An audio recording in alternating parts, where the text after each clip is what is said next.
आता पंचवार्षिक योजनांकडे आपण मार्गक्रमण करूयात. एक एक पंचवार्षिक योजना ज्या त्या बघूयात. येस, ह्या बघण्याचं एक डिटेलमध्ये बघण्याचं कारण का?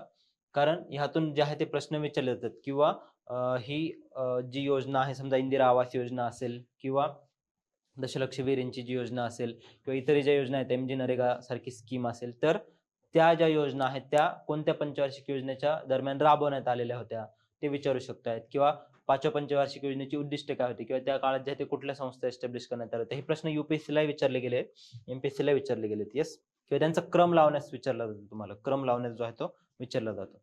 चला, पंचवार्षिक योजना ज्या आहेत त्या आता आपण बघणार आहोत. स्वतंत्र भारताच्या नियोजनबद्ध विकासाची सुरुवात.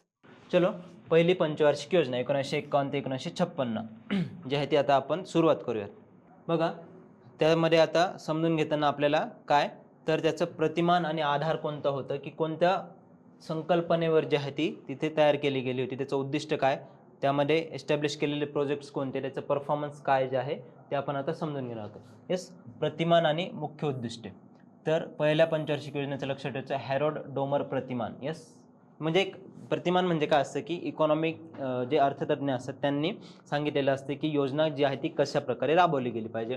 मग त्यामध्ये कृषी क्षेत्रावर जास्त भर दिला गेला पाहिजे की औद्योगिक क्षेत्रावर जास्त भर दिला गेला पाहिजे की बचत आणि गुंतवणुकीवर जास्त भर दिला गेला पाहिजे की बाह्य क्षेत्रावर जास्त भर दिला गेला पाहिजे. तर अशा प्रकारे अर्थतज्ञांनी ज्या संकल्पना मांडल्या असतात त्याला प्रतिमान म्हणतात. आता हे जे आहे ते अर्थतज्ञ होते. तर तुम्हाला एवढं लक्षात ठेवायचं की पहिली जी पंचवार्षिक योजना जी आहे ती हॅरोल्ड डोमर प्रतिमानावर जी आहे ती तिथे कार्यरत होती. तर त्याचं मुख्य उद्दिष्ट काय तर बचत आणि भांडवल उत्पादकतेवर जी आहे ती तिथे आधारित होती.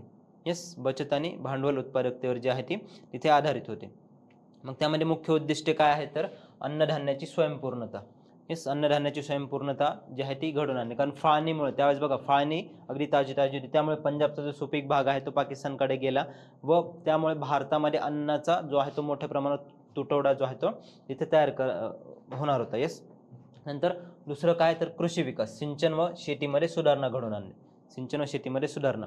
नंतर महागाईवर नियंत्रण आणि निर्वासितांचं पुनर्वसन. येस, बघा, तर त्यामध्ये जे मुख्य प्रकल्प राबवले गेले ते कोणते तर भाकरा नांगल धरण पहिल्या पंचवार्षिक योजनेमध्ये. आता तुम्हाला भरपूर साऱ्या फॅक्ट्स येणार आहे इथं, एकतर हे लिहून घ्या, नोट डाऊन करून घ्या किंवा PDF समोर असेल तर तिथे देखील तुम्ही या वाचू शकता. पण फॅक्ट्स जे आहेत त्या लक्षात ठेवायचे. येस, प्रत्येक पंचवार्षिक योजनेच्या.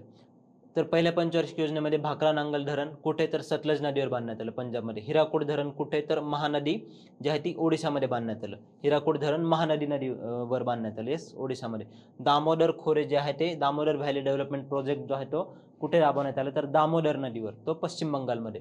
येस, नंतर औद्योगिक संस्था कोणत्या स्थापन करण्यात आल्या तर सिंद्री खत कारखाना. यावर प्रश्न येऊन गेला MPSCच्या पूर्व परीक्षेमध्ये, कंबाईनलाही येऊन गेलेला की सिंद्री खत कारखाना कोणत्या योजनेच्या अंडर राबवण्यात आला होता तर पहिल्या पंचवार्षिक योजनेच्या अंडर सिंद्री खत कारखाना.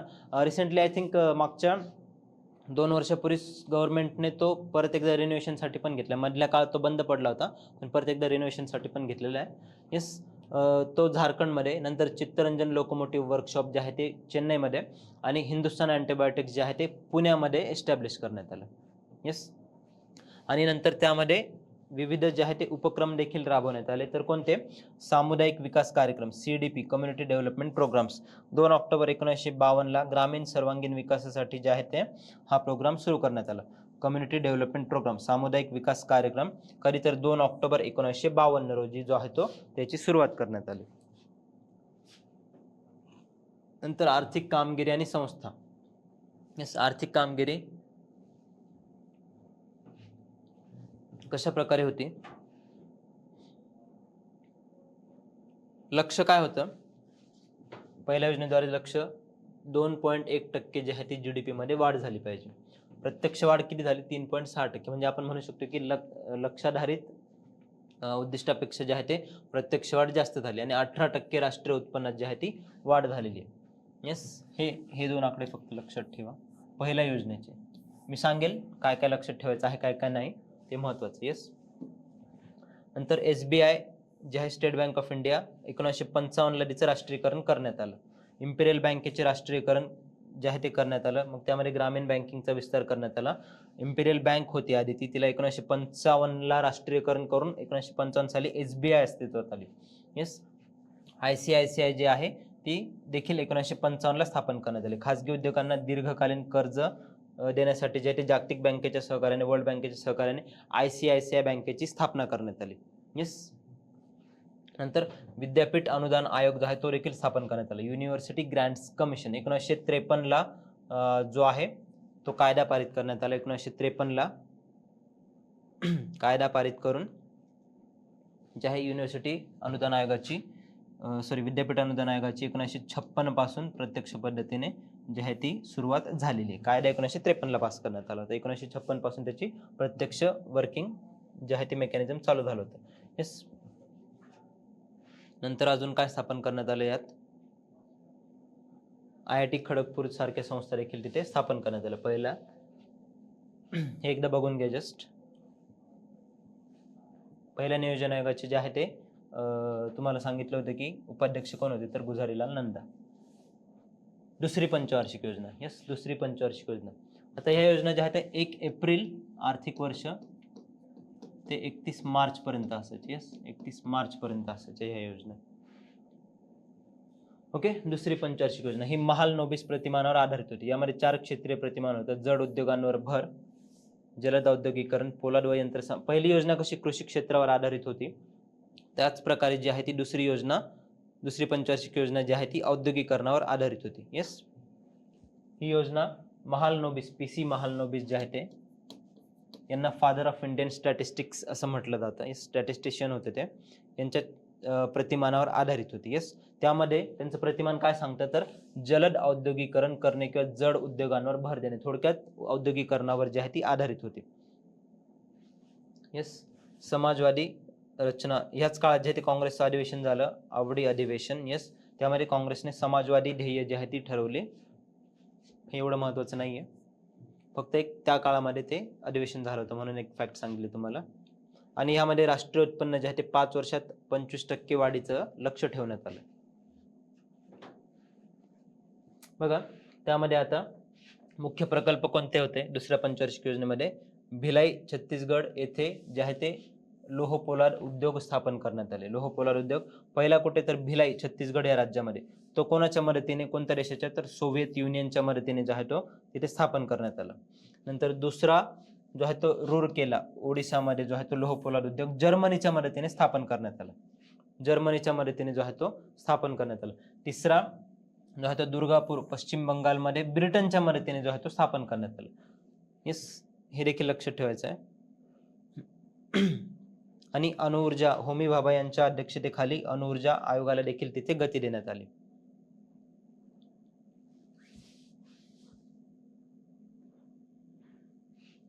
इतर महत्त्वाच्या संस्था कोणत्या दुसऱ्या पंचवार्षिक योजनेच्या कालावधीमध्ये, तर 1956 साली जी आहे ती LIC लाईफ इन्शुरन्स कॉर्पोरेशनची जी आहे ती स्थापना करण्यात आली. 245 विमा कंपन्यांचे राष्ट्रीयकरण करून.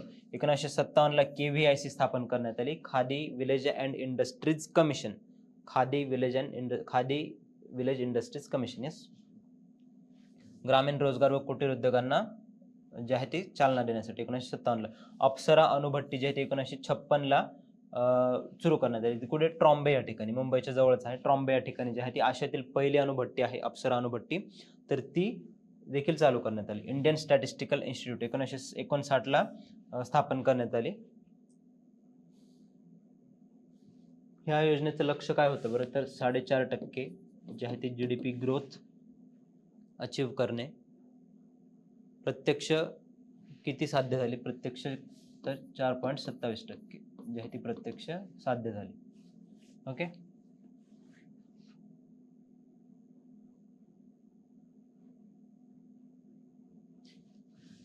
इंडियन स्टॅटिस्टिकल इन्स्टिट्यूटला जो आहे तो तिथे महत्त्वाचा दर्जा त्या ठिकाणी देण्यात आला, institute of national importance. IIT Mumbai जे आहे ते 1958ला, IIT मद्रास जे आहे ते 1959ला स्थापन करण्यात आली.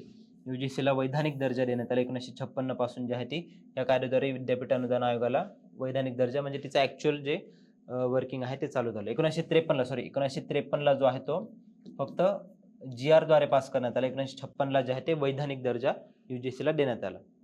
येस, कळतंय? जास्त काही होतंय? कारण फॅक्ट्स आहेत यात, समजवण्यासारखं असंच काय नाही, फक्त ह्या कालावधीत काय घडून आलं तेवढंच तुम्हाला लक्षात ठेवलं गेलं पाहिजे. येस, घाई नाही ना होते, किंवा तुम्हाला जर काही अजून हवं असेल तर सांगा. Okay, ह्यावरची PYQ. येस, चालेल चालेल. PYQ नाही, काम करतो मी आता मला काय आठवत आहेत काय नाही आठवत आहेत, एक सेपरेट इथे प्रेझेंटेशनमध्येच ते इमेजेस टाकतो. ओके, त्याच इमेजेस टाकल्यावर मग तिथल्या तिथे आपण जे ते सॉल्व्ह करून घेऊया. नाहीतर मग ते आता मला शोधावे लागतील, कारण काही स्टेटमेंट्स आठवत आहेत, काही आठवत नाही. ते समोर असल्यावर आहे ना आपल्याला तो क्वेश्चन सॉल्व्हही करता येतो, आणि त्याचे ऑप्शन्सही असतात ना, त्यातून तुम्हाला सॉल्व्ह कसे करायचे, ट्रिक्स, इलिमिनेशनच्या टेक्निक्स वगैरे काय असतात त्या देखील तिथे तुम्हाला सांगता येतील. येस,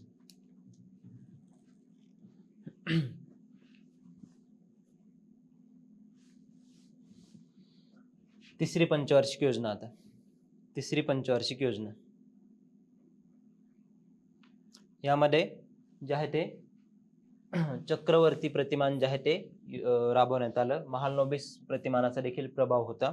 येस, चक्रवर्ती प्रतिमान जे आहे ते तिथे राबवण्यात आलं. त्यामध्ये मुख्यतः स्वयंपूर्ण आणि स्वतःहून वाढणारी अर्थव्यवस्था जी आहे ती तिथे तयार करणे, किंवा प्राधान्य काय होतं, शेती, जड उद्योग आणि दोन्हींवर, शेती व जड उद्योग दोन्हींवर जो आहे तो तिथे भर देण्यात आला. आता ह्यामध्ये बोकारो स्टील प्लांट जो आहे तो झारखंडमध्ये 1964 साली, तर ही योजना कधी 1961 ते 1966 दरम्यान राबवण्यात आली. येस, तर 1964ला बोकारो स्टील प्लांट जो आहे तो USSRच्या मदतीने झारखंडमध्ये स्थापन करण्यात आला. Food corporation of India yes आहे, त्याची देखील स्थापना करण्यात आली. भारतीय अन्न महामंडळ 1965ला 1965ला जे आहे ते त्याची स्थापना करण्यात आली. त्याचं काम काय असतं, अन्नधान्याचा साठा जो आहे तो तयार ठेवणे, त्याचं वितरण करणे, राज्यांना गरजेच्या वेळी जे आहे ती मदत करणे, बफर स्टॉक जो आहे तो मेंटेन करणे. नंतर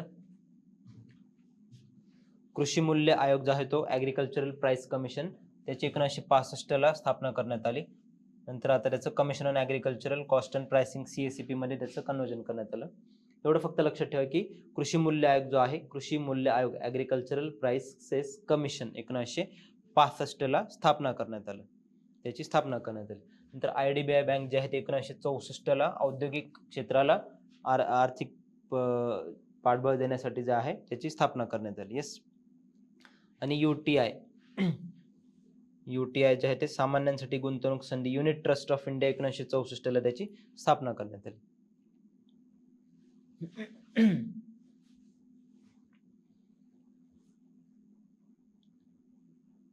ह्या योजनेचं लक्ष जे आहे ते 5.6% होतं. तिसऱ्या योजनेचं 5.6% GDPची वाढ जी आहे ती घडवून आणणे, पण प्रत्यक्ष जे आहे ते 2.72% त्याची फक्त वाढ झाली. 5.6% आणि 2.72 प्रत्यक्ष वाढ जी आहे ती 2.72 झाली. कारण का अपयशी झाली ही योजना, कारण 1962ला भारत चीन युद्ध झालं, 65ला जे आहे ते भारत पाकिस्तान युद्ध झालं, आणि 1965-66ला जो आहे तो अन्नधान्याचा दुष्काळ पडला. येस, ह्या गोष्टी ज्या आहेत ते तुम्हाला माहित असतील. ओके, हे एकदा बघून घ्या. मग त्या योजना अपयशी झाली, किंवा जे आहे ते एक्सटर्नल सेक्टर तिथे युद्ध झाले, तर त्यामुळे काय झालं, रुपयाचं अवमूल्यन करण्यात आलं. रुपयाचं अवमूल्यन जे आहे ते करण्यात आलं. तर रुपयाचं अवमूल्यन काय असतं ते आपण जेव्हा बँकिंग सेक्टर बघणार आहोत तेव्हा डिस्कस करूयात, आता वेळ नाही आपल्याकडे. थोडक्यात लक्षात ठेवा की रुपयाची किंमत जी आहे ती डॉलरच्या तुलनेत कमी करण्यात आली. येस, ते का करतात, कशासाठी करतात, सरकारद्वारे प्रायोजित असतं की मार्केटद्वारे जे आहे ते बाजाराद्वारे प्रायोजित असतं. त्यामध्ये दोन टर्म्स असतात, डिव्हॅल्युएशन आणि डेप्रिसिएशन. त्या दोघांचा डिफरन्स जो आहे तो जेव्हा आपण बँकिंग सेक्टर पाहणार आहोत तेव्हा डिस्कस करूयात. थोडक्यात आता की रुपयाची किंमत जी आहे ती डॉलरच्या तुलनेत कमी करण्यात आली, कारण का परकीय मदत यावी म्हणून आणि निर्यात वाढावी म्हणून. येस, ती जून 1966ला करण्यात आली. नंतर हरित क्रांतीची जी आहे ती पायाभरणी करण्यात आली. हरित क्रांतीचं जनक कोणाला म्हटलं जातं बरं, तर MS स्वामीनाथन यांना. MS स्वामीनाथन यांची मागच्या वर्षी जी आहे ती डेथ झाली. 2025च्या प्रिलिम्समध्ये MS स्वामीनाथन यांच्यावर क्वेश्चन देखील विचारण्यात आलं होतं, कारण ते न्यूजमध्ये होतं, करंट अफेअर्समध्ये होतं, कारण त्यांची डेथ झाल्यामुळे. ओके, करंट अफेअर्सही आपल्याला घ्यायचे आहेत. नंतर योजना सुट्टी, प्लॅन हॉलिडे.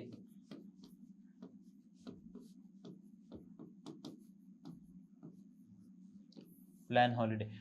जसं हरित क्रांतीचं जनक एम एस स्वामीनाथन यांना म्हटलं, तसं धवल क्रांतीचं किंवा धवल क्रांती म्हणजे काय ते सांगा आणि त्याचं जनक कोणाला म्हटलं जातं. Yes, anyone? धवल क्रांती म्हणजे काय, तर दुग्ध क्षेत्रात आलेली क्रांती, त्याचं वाढलेलं उत्पादन, आणि त्याचं जनक कोणाला म्हटलं जातं दुग्ध क्रांतीचं किंवा धवल क्रांतीचं, तर माहित आहे, डॉक्टर व्हर्गीस कुरियन. डॉक्टर व्हर्गीस कुरियन.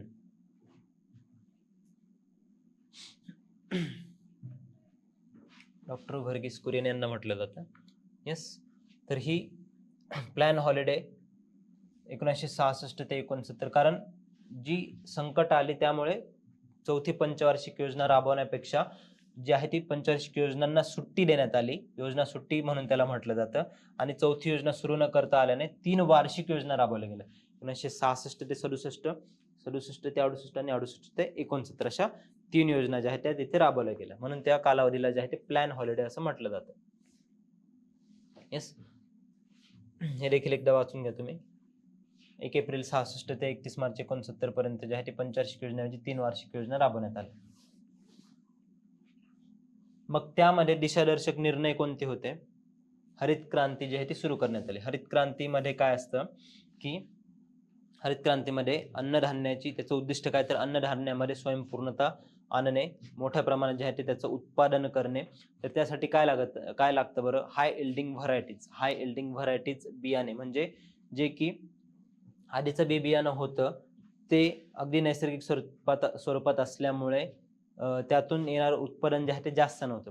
आता इथे हायब्रिड बियाणं किंवा हाय इल्डिंग व्हरायटीचं बियाणं, त्यात काहीतरी जेनेटिक चेंजेस करून जे आहे ते जर वापरलं तर मोठ्या प्रमाणात जे आहे ते तिथे उत्पादन येऊ शकते. ओके, त्यामध्ये आणि ते पेस्ट रेजिस्टंट, कीट विरोधक देखील असतं, किंवा खतं जे आहे खतांचं तिथे पुरवठा वाढवण्यात आला, सिंचनाच्या ज्या आहे त्या सोयी देखील तयार करण्यात आल्या. आपण बघितलं ना की डॅम्स कसे पहिल्या दुसऱ्या पंचवार्षिक योजनांमध्ये स्थापन करण्यात आले, खतांचे कारखाने कसे स्थापन करण्यात आले, तर ती कुठेतरी हरित क्रांतीची पायाभरणी केली असं आपण तिथे म्हणू शकतो. येस, रुपयाचं अवमूल्यन करण्यात आले, कितीने, तर 36.5%.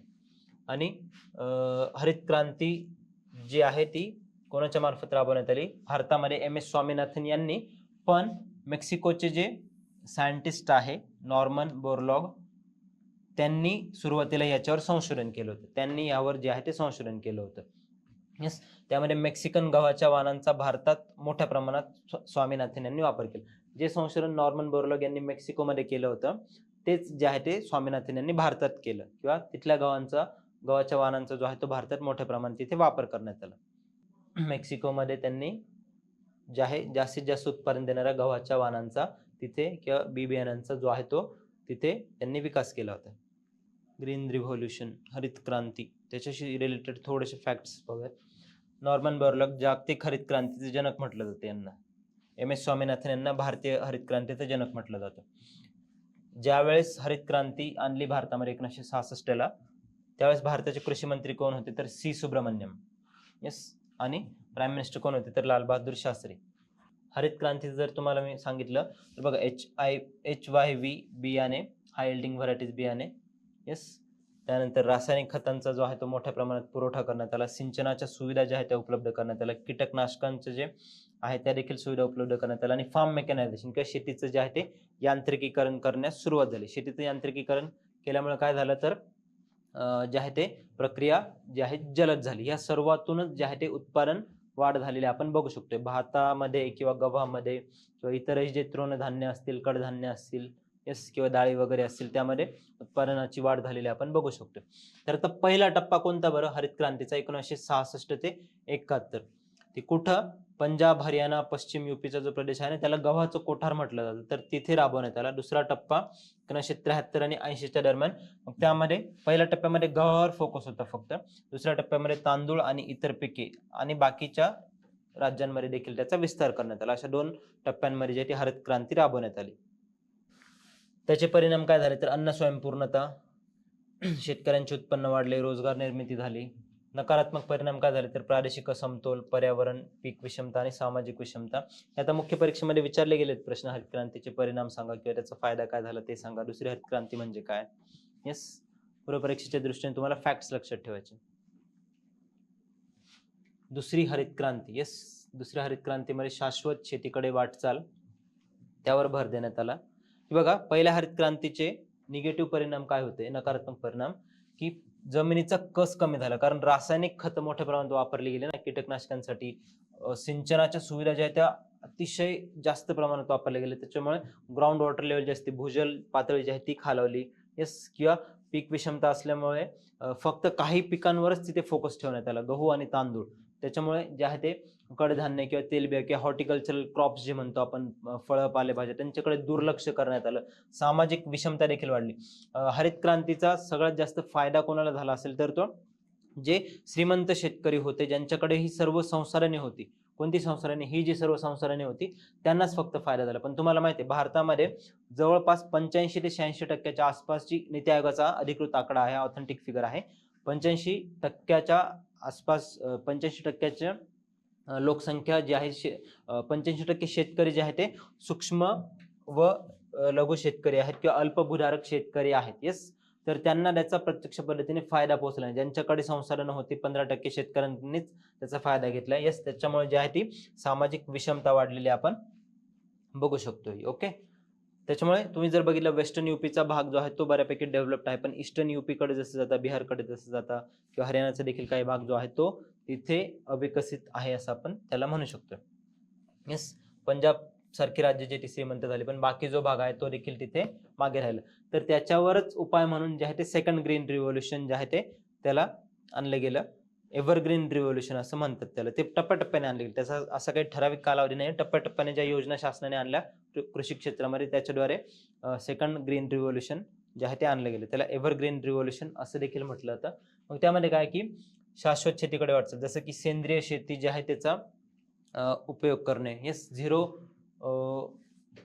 नॅचरल फार्मिंग ऐकलं असेल तुम्ही, नॅचरल फार्मिंग. येस, किंवा झिरो फार्मिंग ऐकलं असेल ते. ठिबक सिंचनाचा वापर कमी करण्यात आला, ठिबक सिंचनाचा वापर करण्यातून पाण्याचा वापर जो तो कमी करण्यात आला. आणि निसर्ग संवर्धनावर देखील अफॉरेस्टेशन किंवा वनीकरण करण्यात आलं. येस, तर अशा प्रकारचे ते सेकंड ग्रीन रिव्होल्यूशन देखील टप्प्याटप्प्याने आणण्यात आलेले. नंतर चौथी पंचवार्षिक योजना. चौथी पंचवार्षिक योजना ती कधीतरी 1969 ते, आता प्लॅन हॉलिडे संपला, 1969 ते 1974 दरम्यान जी आहे ती तिथे स्थापन करण्यात आली. येस, चौथी पंचवार्षिक योजना. बघा, आता त्यामध्ये प्रतिमान कोणाचं होतं तर अशोक रुद्र आणि गाडगीळ यांनी अंतिम स्वरूप डॉक्टर धनंजय गाडगीळ यांनी अंतिम स्वरूप दिलं. त्याच्यामुळे त्याला गाडगीळ योजना असं देखील म्हटलं जातं. प्रश्न विचारला की चौथ्या योजनेला, कोणत्या योजनेला गाडगीळ योजना असं म्हटलं जातं, तर चौथ्या पंचवार्षिक योजनेला जे आहे ते गाडगीळ योजना असं देखील म्हटलं जातं. डॉक्टर धनंजय गाडगीळ यांच्या मार्गदर्शनाखाली जी आहे ती योजना बनवण्यात आली होती. येस, त्याचं ध्येय काय होतं तर स्थैर्यासह आर्थिक वाढ, ग्रोथ विथ स्टॅबिलिटी, हे देखील लक्षात ठेवायचं आहे. चौथ्या पंचवार्षिक योजनेचं उद्दिष्ट काय तर स्थैर्यासह वाढ. येस, ग्रोथ विथ स्टॅबिलिटी आणि स्वावलंबन, सेल्फ रिलायन्स घडवून आणणे, स्वावलंबन. येस, आता यामध्ये जे आहे ते 14 बँकांचं राष्ट्रीयकरण करण्यात आलं. 14 बँकांचं राष्ट्रीयकरण करण्यात आलं 19 जुलै 1969 येस, हे पण लक्षात ठेवा. 50 कोटी आणि अधिक ठेवी असलेल्या बँका ज्या त्या ग्रामीण कर्ज पुरवठा करत होत्या, त्या सर्व बँकांचं तिथे राष्ट्रीयकरण करण्यात आले.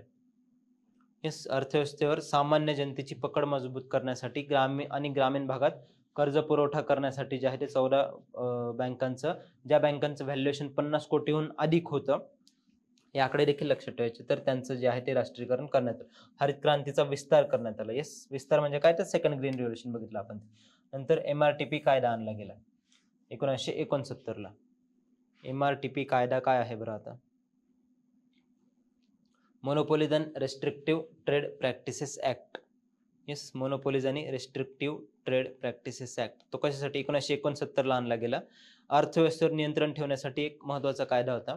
येस, भारतीय उद्योगांसाठी एक नियंत्रक कायदा होता, मक्तेदारी रोखण्यासाठीचा कायदा होता. Monopolies, restrictions and trade practices. एखादी कंपनी जर समजा एखाद्या क्षेत्रामध्ये मोनोपोली तयार करत असेल तर ते रोखण्यासाठीचा जो आहे तो कायदा होता. ओके, संपत्तीचे केंद्रीकरण हे काही मोजक्या उद्योगपतींच्याच हातात होऊ नये त्याकरता आणला गेलेला कायदा होता. संपत्तीचे केंद्रीकरण रोखणे, मक्तेदारीवर नियंत्रण, मोनोपोलीजवर जे आहे ते नियंत्रण घडवून आणण्याने निर्बंधात्मक व्यापारी प्रथांना जे आहे ते चालना देणे 1969 ला आणलं गेलं. ही पण महत्वाची फॅक्ट आहे. तो कधी आणला गेला बरं? तर कोणत्या योजनेच्या काळात? चौथ्या पंचवार्षिक योजनेच्या काळात.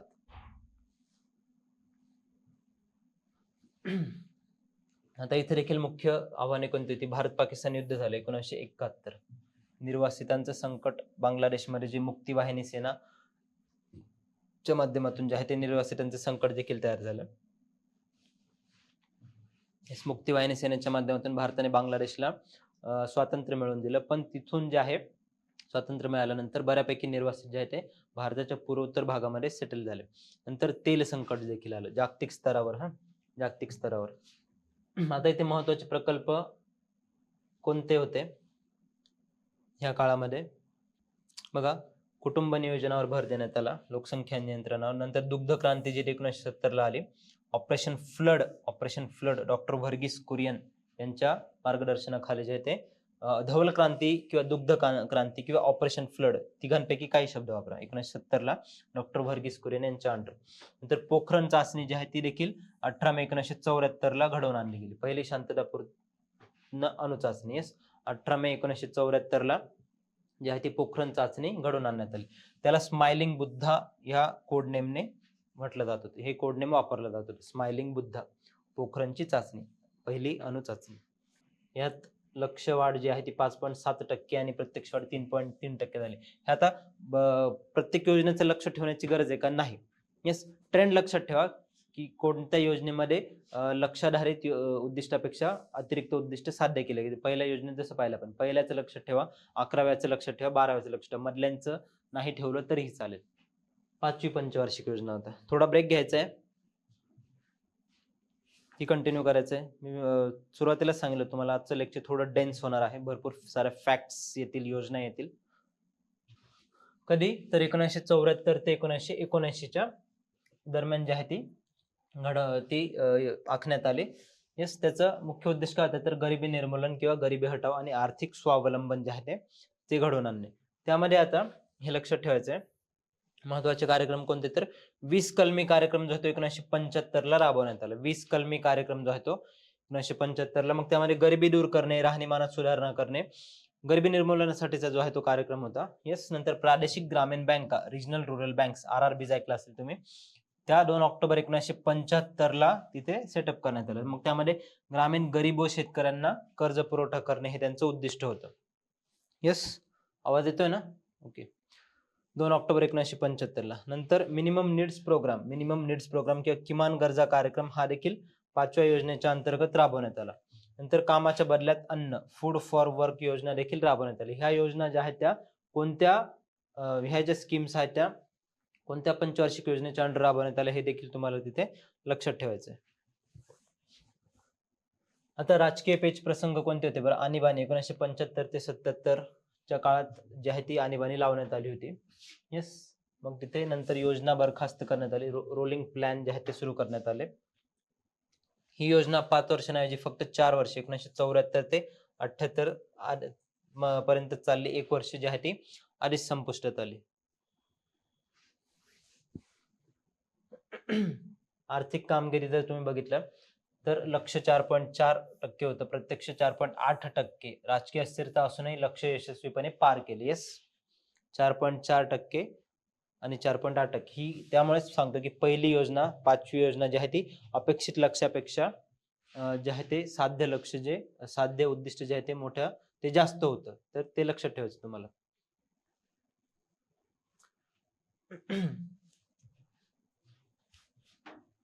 पाचव्या योजनेचा मसुदा DP धार यांनी तयार केला होता. अध्यक्ष जे आहे ते प्रसिद्ध प्रधानमंत्री होते, प्रसिद्ध अध्यक्ष जे आहे ते. रोलिंग प्लॅन, येस, सरकती योजना, रोलिंग प्लॅन तो कधी? 1978 ते 1980च्या दरम्यान ती संकल्पना आणण्यात आली, सरकती योजना. 5वी योजना बरखास्त केल्यानंतर मोरारजी देसाई सरकारने गुनर मिर्डल असं म्हणू शकताय, येस, अर्थतज्ञ होते एक, तर यांच्या संकल्पनेवर आधारित सरकती योजना आणली. सरकती योजना कोणाच्या संकल्पनेवर संकल्पनेवर आधारित होती, तर गुनार मिर्डाले यांच्या संकल्पनेवर. येस, त्यामध्ये दरवर्षी योजनेचे मूल्यमापन करून पुढच्या वर्षाची उद्दिष्टे ठरवण्यात येत असे. पुढच्या वर्षाची उद्दिष्टे जी ती ठरवण्यात येत असे. पण काँग्रेस एकदा पुन्हा 1980 मध्ये सत्तेत आली, रोलिंग प्लॅन बंद करण्यात आला आणि 6वी पंचवार्षिक योजना जी आहे ती सुरू करण्यात आली. ती कधीपासून? 1980 ते 1985 पासून जी आहे ती 6वी पंचवार्षिक योजना सुरू करण्यात आली. मग त्यामध्ये बघा मुख्य उद्दिष्ट काय, तर गरिबी निर्मूलन. आता प्रत्येक योजनेचं जर तुम्ही बघितलं, उद्दिष्ट जे आहेत ते सेम आहेत. गरिबी निर्मूलन करणे, येस, किंवा महागाई नियंत्रणात आणणे, किंवा ज्या इतर सामाजिक सुविधा आहेत त्या पुरवणे, पायाभूत सुविधा ज्या आहेत त्या पुरवणे, स्वावलंबन, अन्नधान्यामधलं स्वावलंबन जे आहे ते घडवून आणणे, किंवा आयातीवर डिपेंडंट न राहता जे आहे ते देशांतर्गतच उत्पादन करणे, म्हणजे स्वावलंबन जे आहे ते तिथे घडवून आणणे. ओके, किंवा बेरोजगारी कमी करणे, अशी त्याची उद्दिष्ट होती. आता 6व्या योजनेमध्ये कोणतं तिथे डेव्हलपमेंट झालं, तर नाबार्ड या संस्थेची स्थापना करण्यात आली. National bank for agriculture and rural development. National bank for agriculture and rural development ती कधी, तर 12 जुलै 1982 ला शिवरामन समितीच्या शिफारशीनुसार जी आहे ती कृषी व ग्रामीण विकासासाठी जी सर्वोच्च बँक म्हणजेच नाबार्डची स्थापना करण्यात आली. येस, नंतर Exim bank, export import bank of India, Exim bank, तिची देखील 1982 ला आयात निर्यात व्यापाराला प्रोत्साहन देण्यासाठी स्थापना करण्यात आली. नंतर त्यामध्ये कोणते कार्यक्रम राबवण्यात आले बरं? कोणते कार्यक्रम राबवण्यात आले? येस, तर IRDP, integrated rural development project, एकत्रित ग्रामीण विकास योजना.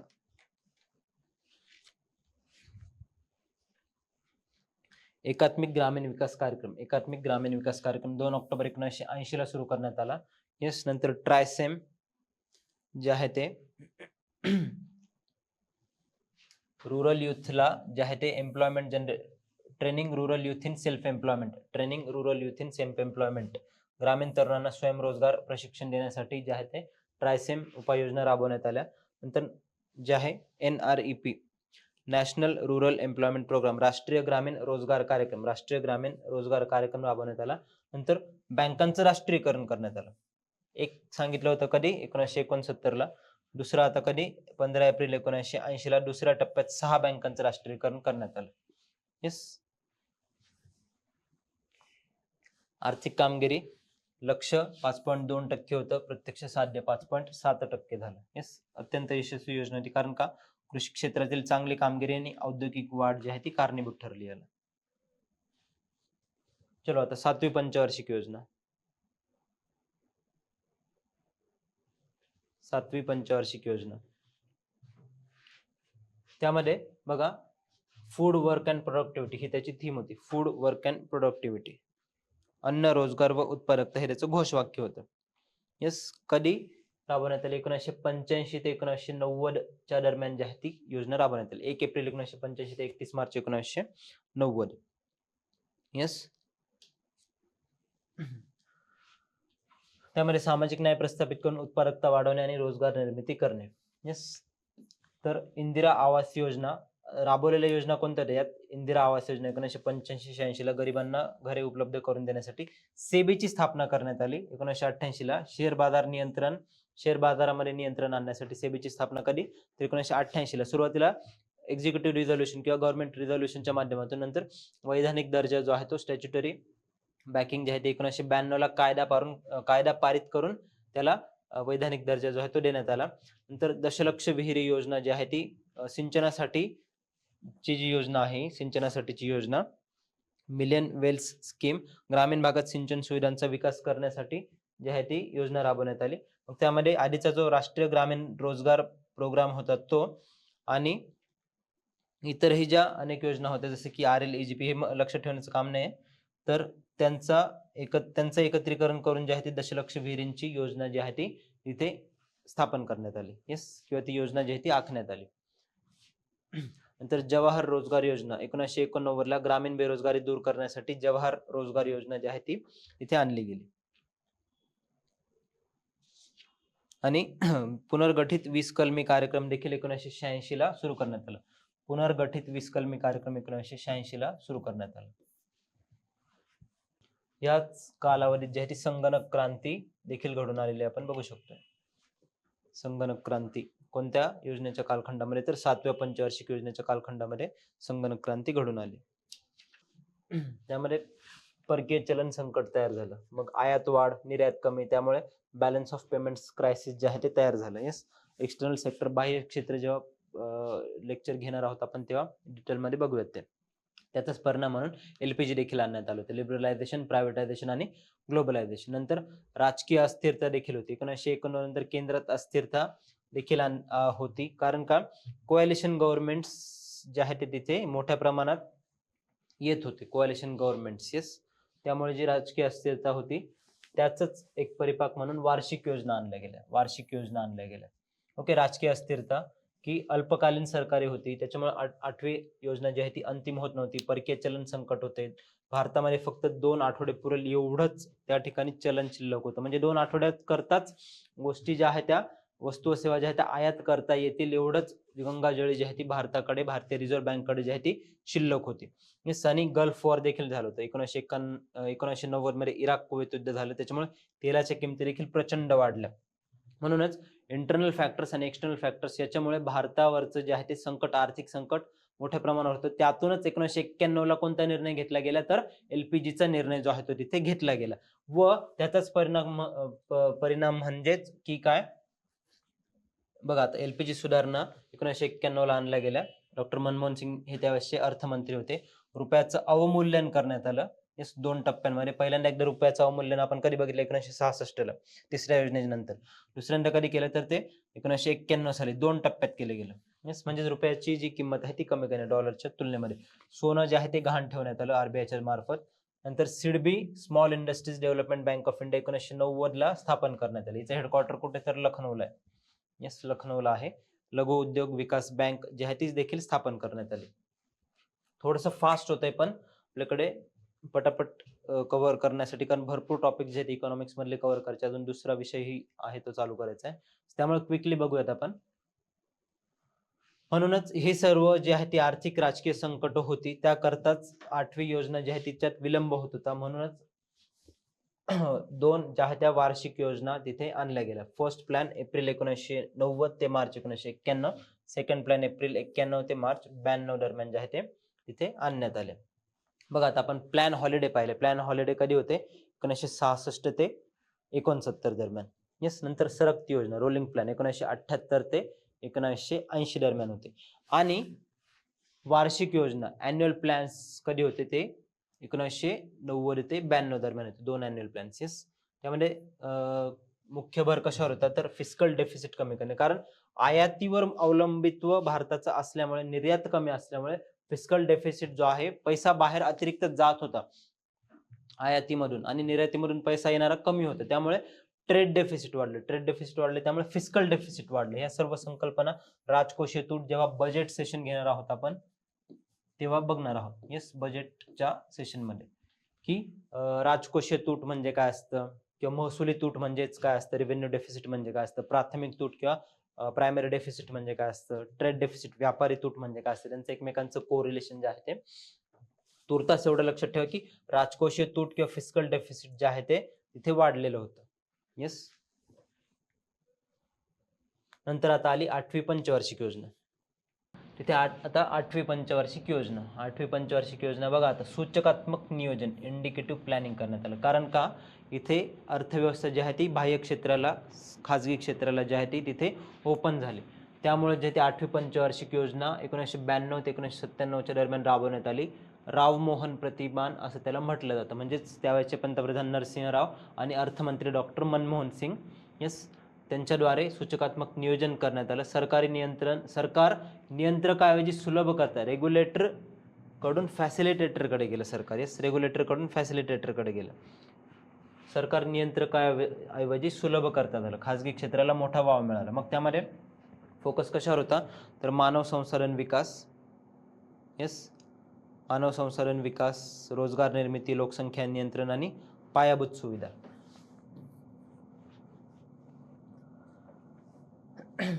आता महत्वाच्या योजना कोणत्या राबवण्यात आल्या 8व्या योजनेच्या अंतर्गत, स्कीम्स. योजना म्हणजे काय, तर स्कीम्स कोणत्या राबवण्यात आल्या, तर प्रधानमंत्री रोजगार योजना. प्रधानमंत्री रोजगार योजना सुशिक्षित बेरोजगार तरुणांना स्वयंरोजगाराच्या संधी उपलब्ध करून देणे 1993ला.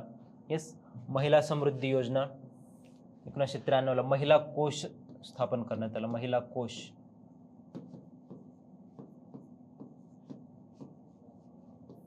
महिला कोष. राष्ट्रीय महिला कोष. राष्ट्रीय महिला कोष 1992-93 साली जो आहे तो स्थापन करण्यात आला. 1992 साली. प्राईम मिनिस्टर्स रोजगार योजना, महिला समृद्धी योजना. ओके. अजून एक आश्वासित रोजगार योजना, एम्प्लॉयमेंट अश्युरन्स स्कीम, ती देखील स्थापन करण्यात आली. नंतर MPLADS, member of parliaments local area development scheme. Member of parliament local area development scheme जी आहे ती देखील स्थापन करण्यात आली.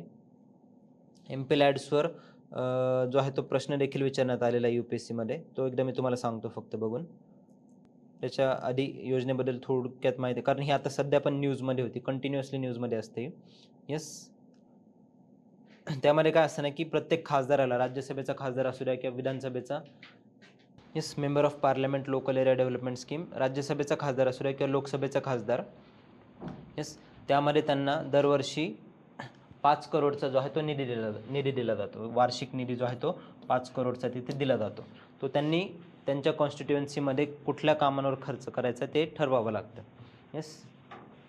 त्यामध्ये लोकसभेचे जे मेंबर्स असतात त्यांना त्यांच्या कॉन्स्टिट्युएन्सी, त्यांना त्यांच्या लोकसभा क्षेत्रामध्ये खर्च करावा लागतो, किंवा जे राज्यसभेचे मेंबर्स असतात त्यांना जे आहे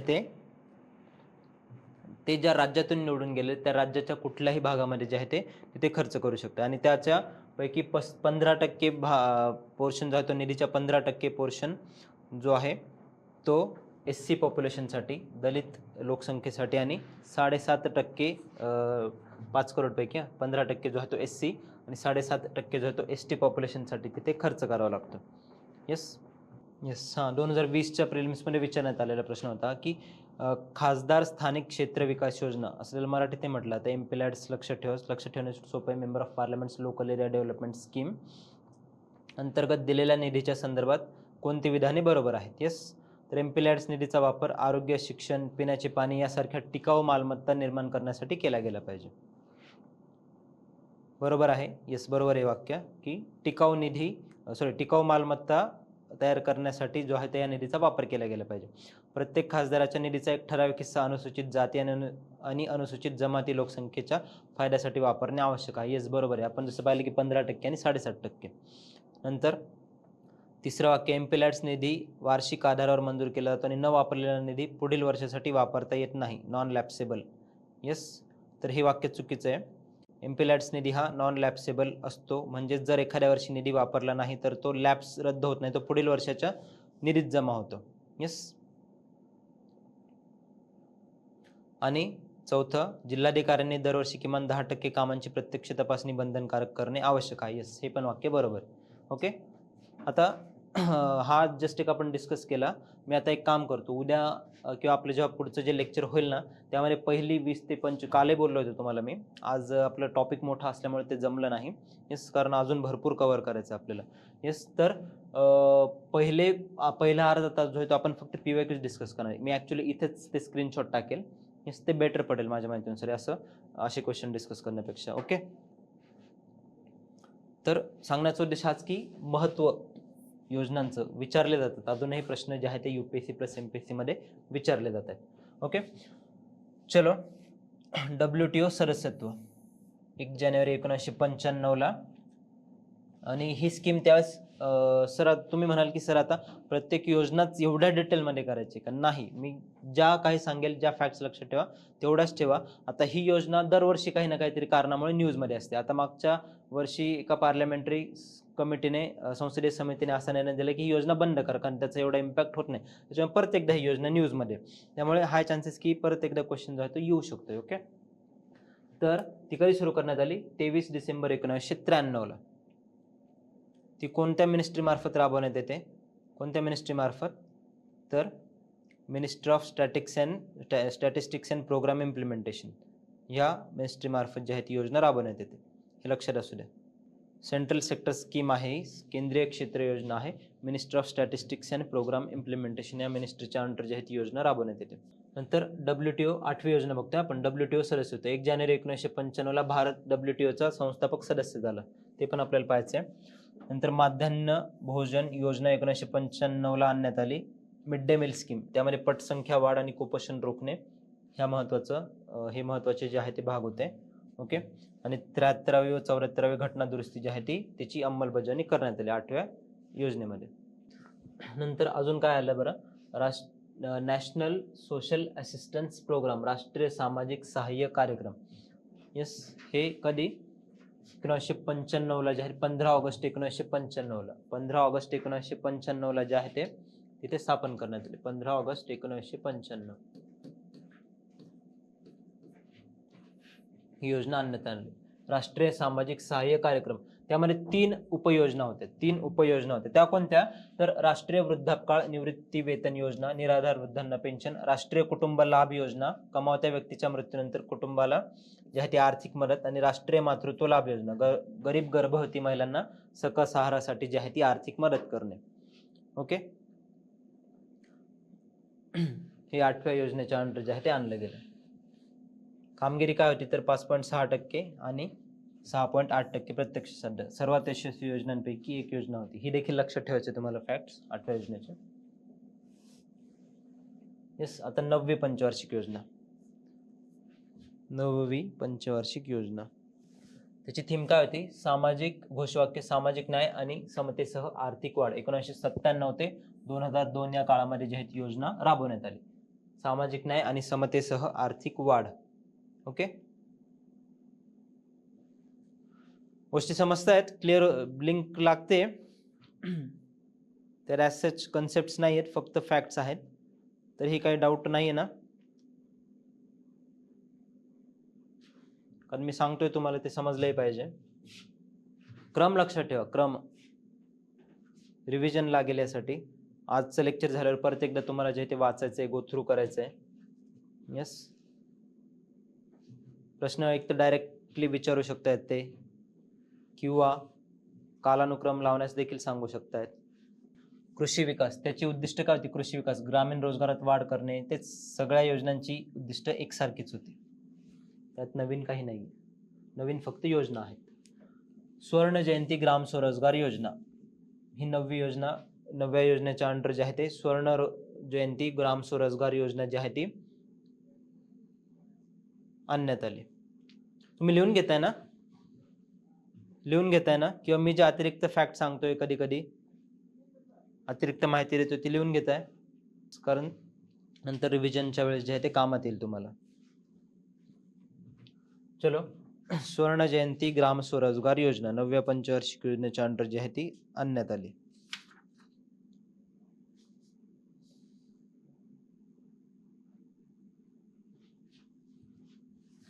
संपूर्ण ग्रामीण स्वराज योजना. संपूर्ण ग्रामीण स्वराज योजना ही जी आहे ती स्वर्ण जयंती स्वरोजगार योजना, शहरी बेरोजगारांसाठीची आहे ती. आणि ही जी आहे ती संपूर्ण ग्रामीण रोजगार योजना 1999ला. आणि त्यामध्ये एकात्मिक ग्रामीण विकास कार्यक्रम, ट्रायसेम, मिलेनियल स्कीम, मग अशी योजना बघितल्या ना, त्यांचं एकत्रीकरण करून ग्रामीण स्वयंरोजगार वाढवण्यासाठी जी आहे ती ही योजना राबवण्यात आली. संपूर्ण ग्रामीण स्वरोजगार योजना लिहून घ्या, संपूर्ण ग्रामीण स्वरोजगार योजना 1999ला. आणि स्वर्ण जयंती स्वरोजगार योजना, शहरी रोजगार योजना, स्वर्ण जयंती शहरी रोजगार योजना ही शहरी बेरोजगारांसाठीची योजना जी आहे ती रोजगाराच्या संधी उपलब्ध करून देणे 1997ला आणण्यात आली. येस. नंतर प्रधानमंत्री ग्राम सडक योजना. प्रधानमंत्री ग्राम सडक योजना 25 डिसेंबर 2000 या वर्षी आणण्यात आली. गावांमध्ये बारमाही रस्त्यांची जोडणी करणे. येस. आणि सर्व शिक्षा अभियान राबवण्यात आलं 2001ला. प्राथमिक शिक्षण एक मूलभूत हक्क त्या ठिकाणी एस्टॅब्लिश करण्यात आला.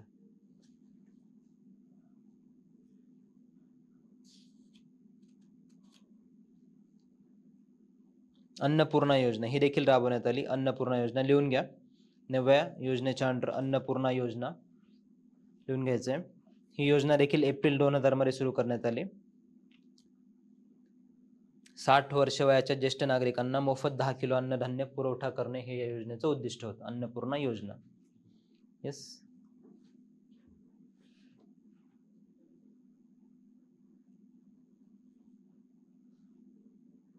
नंतर अजून जवाहर ग्राम समृद्धी योजना देखील राबवण्यात आली, ही पण लिहून घ्या. 1999लाच जवाहर ग्राम समृद्धी योजना. नंतर प्रधानमंत्री ग्राम सडक योजना झालं. नंतर अंत्योदय अन्न योजना, अंत्योदय हे पण लिहून घ्या. अंत्योदय अन्न योजना ही कधी सुरू करण्यात आली? अंत्योदय अन्न योजना तर 25 डिसेंबर 2000. 25 डिसेंबर 2000.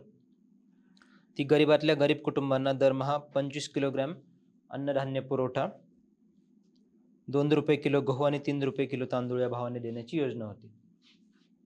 अंत्योदय अन्न योजना 25 डिसेंबर 2000. गरिबातल्या गरीब कुटुंबांना किती किलो अन्नधान्य द्यायचे? तर 25 किलो. 2 रुपये किलोने गहू आणि 3 रुपये किलोने तांदूळ. ठीक आहे.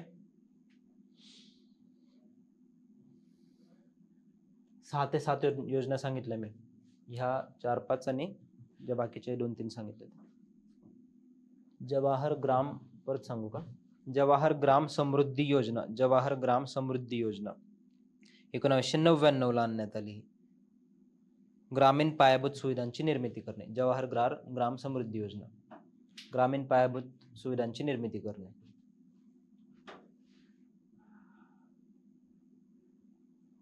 येस.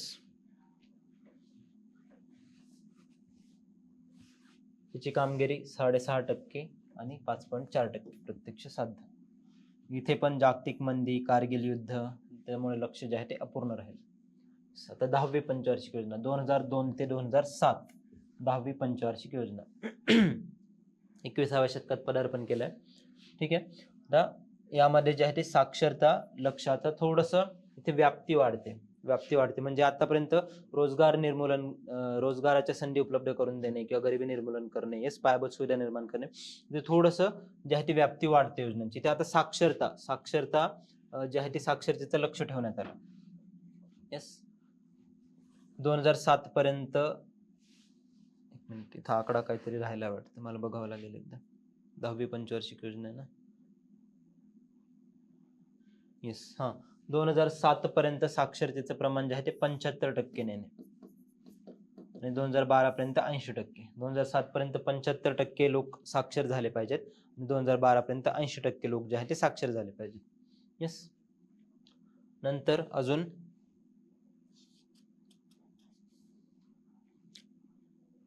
बालमृत्यू प्रमाण जे आहे ते 2012 पर्यंत 28 पर्यंत आणणे. बालमृत्यू प्रमाण लिहून घ्या. इथे दिलंय बघा. बालमृत्यू दर जो आहे, इन्फंट मॉर्टॅलिटी रेट, तो 2007 पर्यंत 45 पर्यंत आणि 2012 पर्यंत 28 पर्यंत आणणे. नंतर गरिबी कमी करणे, 2007 पर्यंत 21%, 2012 पर्यंत 11% जी आहे ती गरिबी कमी करणे. आणि GDP वाढीचं लक्ष 8% वार्षिक वाढ असावी असं ठेवण्यात आलं. 8% वार्षिक वाढ GDP. ऐतिहासिक, आता यामध्ये MG NREGA, Mahatma Gandhi national rural employment guarantee act 2005 ला पारित करण्यात आला 10व्या योजनेच्या अंडर. त्यामध्ये किमान 100 दिवसांच्या मजुरीची हमी देण्यात आली. आता तो कायदा रद्द करून कोणता कायदा आणण्यात आला बरं? तो कायदा रद्द करून कोणता कायदा आणण्यात आला? आता ह्या वर्षीच पास केला तो, विकसित भारत जी रामजी ऍक्ट 2025. विकसित भारत जी रामजी ऍक्ट. यस. विकसित भारत गॅरंटी फॉर रोजगार अँड आजीविका मिशन ग्रामीण. करंट अफेअर्स मध्ये घेऊयात आपण, आत्ता नको, आता त्यावर वेळ जाईल जरा जास्त. करंट अफेअर्स मध्ये 100% घेऊयात. ठीक आहे. मी तुम्हाला सांगितलं ना की प्रत्येक विषयाचं स्टॅटिक शिकतोय आपण, त्याचप्रमाणे प्रत्येक विषयाचं करंट अफेअर्स देखील कव्हर केलं जाणार आहे. येस. प्रत्येक विषयाचं करंट अफेअर्स देखील असणार आहे. तुर्तास लक्षात ठेवा की MG नरेगा काढून आता डिसेंबरमध्ये 2025च्या डिसेंबरमध्ये VBG रामजी ऍक्ट, विकसित भारत गॅरंटी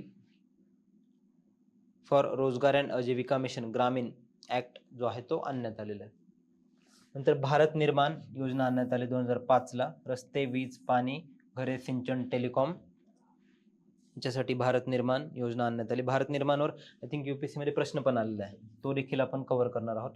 मला उद्या किंवा जेव्हा कधी आपलं लेक्चर होईल, पहिले आपलं कालही बोललो होतो, आज राहून गेलं ते, प्रायोरिटीवर काय असणार आहे आपलं, तर PYQs पहिले डिस्कस करणे, पहिल्या अर्धा तासात किंवा त्याला जास्त वेळ लागला तरीही चालेल, पण ते आपल्याला डिस्कस करायचे. कारण बघ एवढा सारा ह्या 3 लेक्चर्समध्ये एवढा सारी माहिती, डेटा घेतलेला आहे, कन्सेप्ट समजला आहे, त्याचा वापर कशा प्रकारे केला गेला पाहिजे, तसं मी तुम्हाला मध्ये मध्ये सांगितलेले आहे काही काही प्रश्न, पण अजून प्रत्येक प्रश्न जो आहे तो कव्हर करायचा, प्रत्येक प्रश्न अर्थव्यवस्थेचा काही सोडायचं नाही आपल्याला. येस, तर पुढच्या लेक्चरमध्ये पहिले ते घेणार आहे आपण. तर NRHM national rural health mission, राष्ट्रीय ग्रामीण आरोग्य अभियान 2005 साली आणण्यात आलं, राष्ट्रीय ग्रामीण आरोग्य अभियान. येस, RTI कायदा 2005 साली पारित करण्यात आला. 10वी पंचवार्षिक योजना बघतोय ना आपण, त्यामध्ये जे आहे राष्ट्रीय ग्रामीण रोजगार हमी योजना बघितलं. अजून एक योजना लिहून घ्या, जवाहरलाल नेहरू राष्ट्रीय शहरी पुनरुत्थान अभियान, JNNURM तुम्ही ऐकलं असेल, जवाहरलाल नेहरू राष्ट्रीय शहरी पुनरुत्थान अभियान, national urban renewal mission. Yes, national urban renewal mission. 3 December 2005 रोजी हे अभियान सुरू करण्यात आलं. 3 डिसेंबर 2005. आता ही जी MGNRG जी सांगितली होती, ठीक आहे, आता हिच्यावर प्रश्न तर नाही येणार, तरी एक फॅक्ट लक्षात ठेवा की कधीपासून 2 फेब्रुवारी 2006 पासून ही योजना जी ती कार्यान्वित झाली. 2 फेब्रुवारी 2006 पासून जी ती कार्यान्वित झाली. एकदा पाहून घ्या फॅक्ट्स,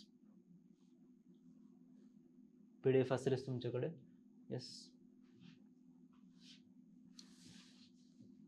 चलो आता 11वी पंचवार्षिक योजना 2007 ते 2012. 11व्या पंचवार्षिक योजनेबद्दल मी तुम्हाला काल काय सांगितलं होतं की पहिल्यांदा इन्क्लुझिव्ह ग्रोथ किंवा सर्वसमावेशक वृद्धीची संकल्पना कुठे आली असेल, तर ती 11व्या पंचवार्षिक योजनेमध्ये आलेली. Towards faster and more inclusive growth, जलद किंवा वेगाने आणि आर्थिक समावेशक वृद्धीकडे. येस, GDP लक्ष केले ठेवण्यात आलं. आता ह्या योजनेच्या सर्व फॅक्ट जे आहेत ते लक्षात ठेवायचे तुम्हाला, कारण लेटेस्ट आहेत, 11व्या आणि 12व्या लेटेस्ट योजना आहेत त्या. ओके,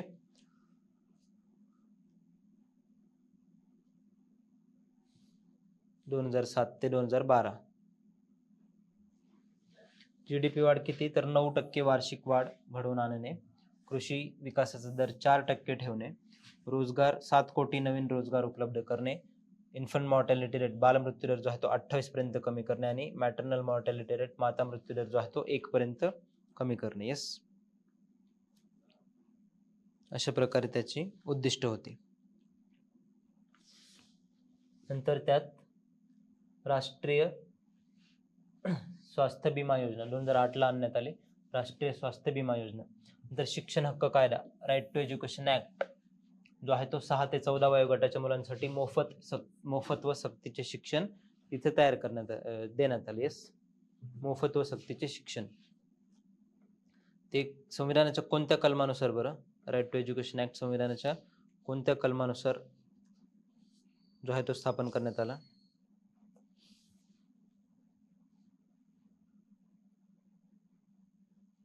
येस, तर कलम 21A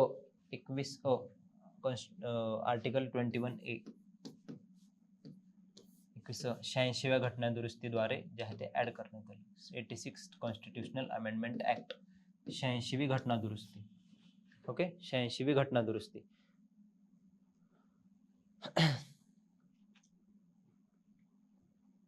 त्यानुसारच जे आहे ते राईट टू एज्युकेशन ऍक्ट 2009 ला मंजूर करण्यात आलं.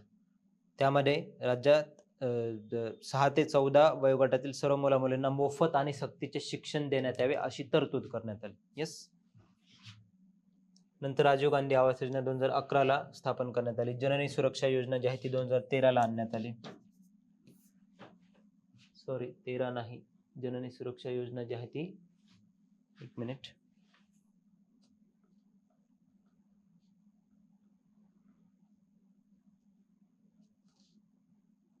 जननी सुरक्षा योजना 2011-12च्या अराउंड जी आहे ती आणण्यात आली. 2013ला तिला मूर्त स्वरूप देण्यात आलं.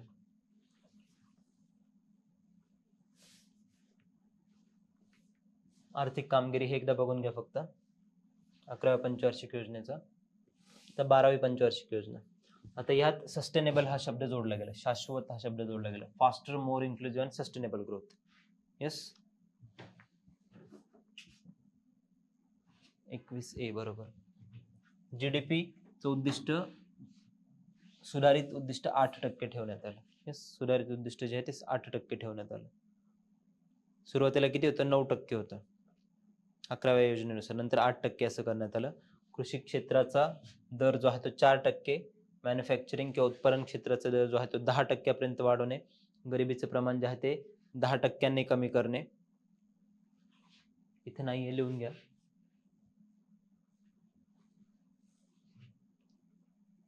गरिबीचं प्रमाण 10% कमी करणे, कृषी क्षेत्राचा विकास दर 4% राखणे, उत्पादन क्षेत्राचा विकास दर 10% नेणे, बालमृत्यू दर 25%,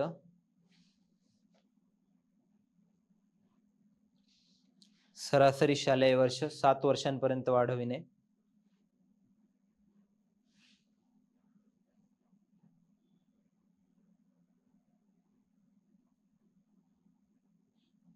पन्नास टक्के ग्रामीण जनतेला 55 लिटर प्रतिदिन नळ पेयजल उपलब्ध करून देणे, ड्रिंकिंग वॉटर 55 लिटर प्रति व्यक्ती प्रतिदिन.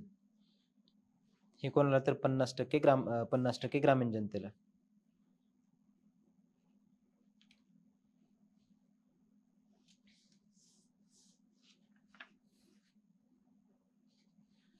येस, दिलेली उद्दिष्ट. ह्यामध्ये आता डीबीटी, डायरेक्ट बेनिफिट ट्रान्सफर 2013 पासून सुरू करण्यात आला. अनुदान थेट बँक खात्यात.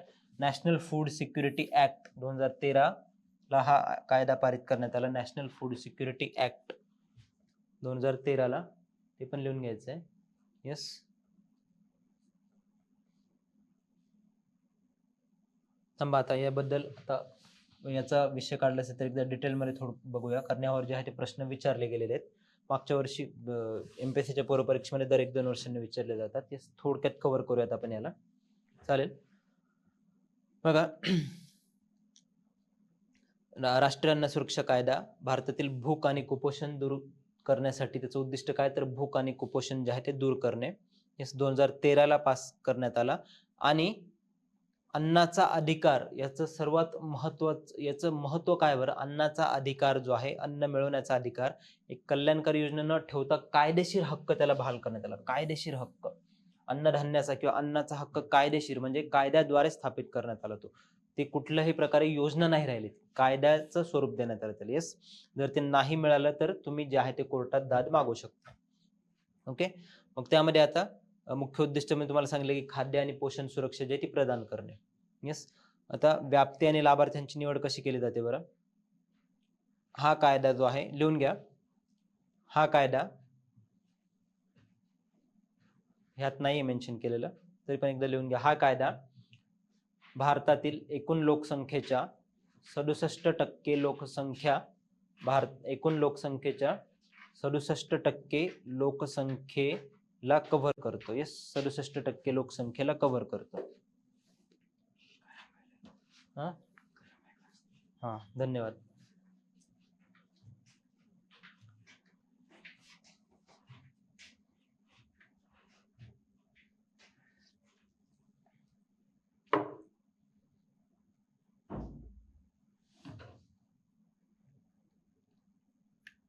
एकूण लोकसंख्येच्या 67% लोकसंख्येला कव्हर करतो. त्यामध्ये इन ब्रॅकेट लिहा, ग्रामीण भागातील 75% आणि शहरी भागातील 50%.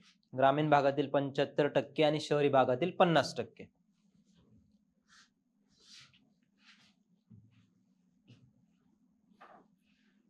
आता यामध्ये 2 प्रकारचे लाभार्थी असतात. हे लिहिलं, ग्रामीण भागातील 75, शहरी भागातील 50 आणि सरासरी भारताची एकूण लोकसंख्येच्या 67%.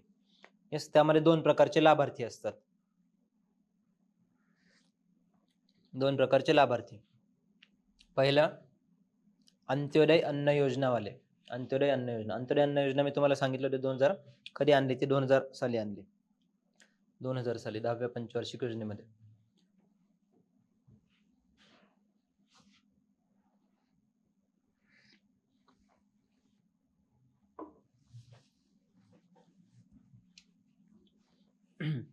दोन प्रकारचे लाभार्थी. पहिले अंत्योदय अन्न योजनावाले, त्यामध्ये अतिशय गरीब कुटुंबे, यांना प्रति कुटुंब 35 किलो धान्य मिळते. प्रति कुटुंब प्रति महिना 35 किलो धान्य. प्रति कुटुंब प्रति महिना 35 किलो धान्य. आणि दुसरं, हे एक झाले एक लाभार्थी अंत्योदय अन्न योजनावाले. येस. दुसरं प्राधान्य कुटुंब, प्रायोरिटी हाऊसहोल्ड्स. प्रायोरिटी हाऊसहोल्ड्स यांना प्रति व्यक्ती प्रति महिना 5 किलो धान्य मिळतं. ओके. आणि अन्न जे आहे ते अतिशय सवलतीच्या दरात दिलं जातं. अतिशय सवलतीच्या दरात म्हणजे तांदूळ 3 रुपये किलो प्रमाणे, गहू 2 रुपये किलो प्रमाणे, आणि भरड धान्य ज्वारी, बाजरी, येस, इतर अनेक प्रकारचे जे भरड धान्य आहे ते 1 रुपये किलो प्रमाणे दिलं जातं. तांदूळ 3, गहू 2, भरड धान्य 1 रुपये किलो प्रमाणे. नंतर पोषण सहाय्य, गर्भवती आणि लिहून घेताय ना, यावर येतात ना प्रश्न. पोषण सहाय्य गर्भवती आणि स्तनदा माता यांना गरोदरपणात किंवा बाळंतपणानंतर 6 महिन्यांपर्यंत मोफत जेवण आणि किमान 6000 रुपयांचा मातृत्व लाभ मिळवण्याचा देखील हक्क आहे. गरोदरपणात आणि बाळंतपणानंतर 6 महिन्यांपर्यंत, बाळंतपणानंतर 6 महिन्यांपर्यंत जे आहे ते मोफत जेवण आणि किमान 6000 रुपयांचे मातृत्व लाभ मिळवण्याचा हक्क आहे. येस. मिड डे मीलचा देखील याच्यात समावेश करण्यात आला. 6 ते 14 वयोगटातील मुलांना शाळांमध्ये माध्यान्ह भोजन मिळवण्याचा कायदेशीर अधिकार. येस. बघा, पॉप्युलेशन लोकसंख्या जर बघितली तर या कायद्याच्या अंतर्गत 67% लोकसंख्या कव्हर केली जाते. त्यामध्ये ग्रामीण भागातील 75, शहरी भागातील 50%. येस. नंतर लाभार्थी कोण असतात? लाभार्थी 2 प्रकारचे असतात. पहिले अंत्योदय अन्न योजनावाले, त्यांना 35 किलो पर फॅमिली पर मंथ अन्नधान्य दिलं जातं. 35 किलो पर फॅमिली पर मंथ.